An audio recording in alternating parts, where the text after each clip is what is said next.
नमस्कार दोस्तों।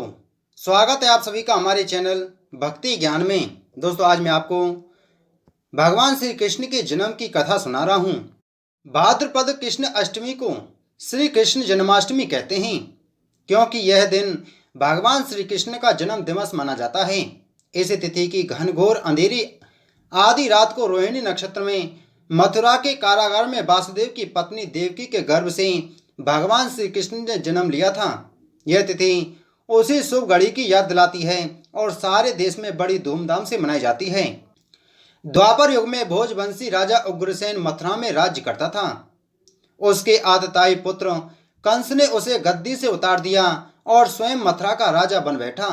कंस की एक बहन देवकी थी, जिसका विवाह वासुदेव नामक यदुवंशी सरदार से हुआ था।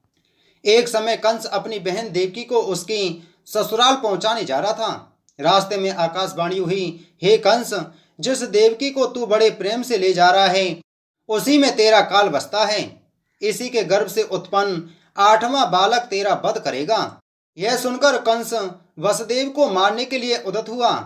तब देवकी ने उससे विनय पूर्वक कहा, मेरे गर्भ से जो संतान होगी मैं उसे तुम्हारे सामने ला दूंगी। बहनोई को मारने से क्या लाभ। कंस ने देवकी की बात मान ली और मथुरा वापस चला आया। उसने वसुदेव और देवकी को कारागृह में डाल दिया। वसुदेव देवकी के एक एक करके सभी पुत्रों को मार डाला और 8वां बच्चा होने वाला था। कारागार में उन पर पड़े पहरे बैठा दिए गए। उसी समय नंद की पत्नी यशोदा को भी बच्चा होने वाला था। उन्होंने वासुदेव देवकी के दुखी जीवन को देख 8वें बच्चे की रक्षा का उपाय रचा। जिस समय वासुदेव देवकी को पुत्र पैदा हुआ उसी समय संयोग से यशोदा के गर्भ से एक कन्या का जन्म हुआ, जो और कुछ नहीं सिर्फ माया थी। जिस कोठरी में देवकी वासुदेव कैद थे उसमें अचानक प्रकाश हुआ और उनके सामने शंख चक्र गदा पद्म धारण किए चतुर्भुज भगवान प्रकट हुए। दोनों भगवान के चरणों में गिर पड़े। तब भगवान ने उनसे कहा, अब मैं पुनः नवजात शिशु का रूप धारण कर लेता हूँ।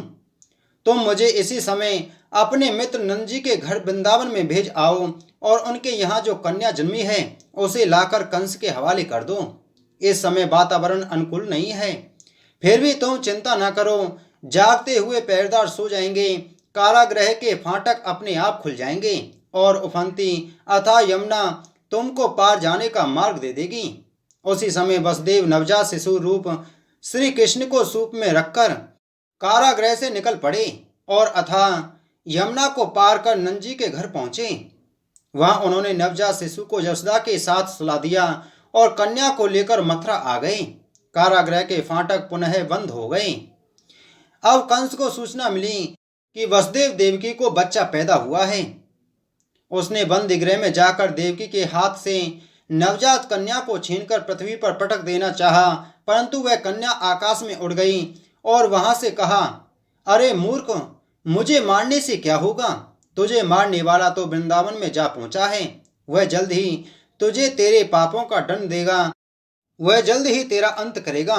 इसके बाद कंस ने वृंदावन में जन्मे नवजातों का पता लगाया।